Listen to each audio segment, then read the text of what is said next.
নজর রাখবো পরবর্তী সংবাদে। টিসিএর দিকে এবার নজর রাখবো। আগামীকাল অর্থাৎ শনিবার টিসিএর বার্ষিক পুরস্কার বিতরণী অনুষ্ঠান, এবং এই পুরস্কার বিতরণী অনুষ্ঠানে যোগ দিতে রাজ্যে আসছেন আইপিএল এর চেয়ারম্যান অরুণ সিং ধুমাল। আরো একবার জানাচ্ছি, আগামীকালকের যে অনুষ্ঠান টিসিএর, সেখানে বার্ষিক পুরস্কার বিতরণী অনুষ্ঠানে যোগ দিতে আইপিএল এর চেয়ারম্যান অরুণ সিং ধুমাল তিনি রাজ্যে আসছেন, এবং ইতিমধ্যে বিসিসিআই এর অ্যাপেক্স মেম্বার দিলীপ বঙ্গ সরকার তিনিও থাকছেন বলে খবর উঠে আসছে টিসিএ থেকে। কথা বলবো এই মুহূর্তে টেলিফোন লাইনে রয়েছেন টিসিএর কোষাধ্যক্ষ বাসু চক্রবর্তী। বাসুবাবু, নিউজ ব্যাংকের লাইভে আপনাকে স্বাগত। নমস্কার, বলেন। এই যে টিসিএর বার্ষিক পুরস্কার বিতরণের আয়োজন করা হয়েছে অনুষ্ঠানের, এই অনুষ্ঠানকে কেন্দ্র করে আপনাদের কি কি পরিকল্পনা রয়েছে, কিভাবে এই অনুষ্ঠানের আয়োজন রয়েছে, প্রথমেই জানতে চাইবো। কালকে আমাদের ত্রিবার্ষিক পুরস্কার বিতরণী উৎসব হচ্ছে। এটার মধ্যে আমরা রবীন্দ্র ভবনের 1 নম্বর হল এবং 2 নম্বর হল দুটোই নিয়েছি, কারণ আমাদের তো লোক সমাগম প্রচুর হবে, তার জন্য দুটো হলই নেওয়া হয়েছে। এর মধ্যে আমাদের স্পেশাল গেস্ট হিসেবে থাকছেন অরুণ সিং ধুমাল, দিলীপ ব্যাংক সরকার এবং স্পোর্টস মিনিস্টার টিঙ্কু রায় সাহেব। আর চিফ গেস্ট হিসেবে থাকছেন মানিক শাহ স্যার, মাননীয় মুখ্যমন্ত্রী ত্রিপুরা। এছাড়াও আগামীকালকের জন্য আর কি কি আয়োজন রয়েছে, কারা কারা পাচ্ছেন এই পুরস্কার, বিশিষ্টদের তালিকায় কারা কারা থাকছেন?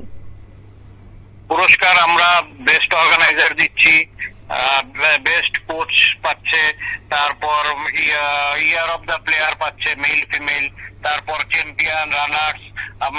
আমরা তো এবার প্রচুর টুর্নামেন্টও করেছি, এই বছর আমরা 484টা টুর্নামেন্ট করেছি। এই টুর্নামেন্টগুলির পুরস্কার রয়েছে, বিগত আরো 2 বছরের পুরস্কার রয়েছে, ওইগুলিও দেওয়া হবে।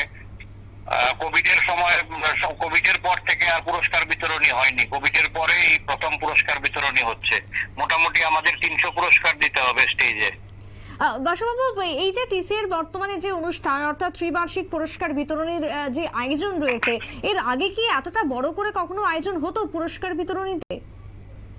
পুরস্কার বিতরণী সবসময় টিসিএ বড় করেই করে, কিন্তু এটা 1 বছরের ছিল, সবসময় 1 বছর করেই হতো, কিন্তু এবছর অনেকগুলো জমে যাওয়ায় অনেক একসাথে অনেকগুলো হচ্ছে। আর বড় মাপের কেউ এতদিন আসেনি এখানে। বিসিসিআই এর আইপিএল এর চেয়ারম্যান আসছে মানে তো অনেক সম্মানের ব্যাপার, অনেক বড় ব্যাপার আমাদের কাছে এটা। একেবারে তাই। এর আগে এবং আগামী দিনে পরিকল্পনা কি রয়েছে আপনাদের এই ক্রিকেট কমিটির পক্ষ থেকে?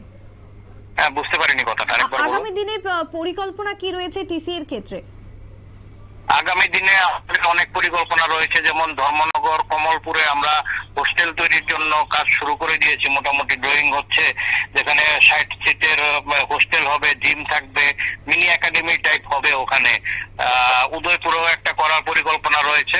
এরপর আগরতলাতে একটা ইন্টারন্যাশনাল মানের একটা ক্রিকেট একাডেমি করার পরিকল্পনা রয়েছে আমাদের, যেখানে 100 স্টুডেন্ট থাকতে পারবে, ওদের স্কুলিং টুলিং সব এটার ভেতরেই থাকবে।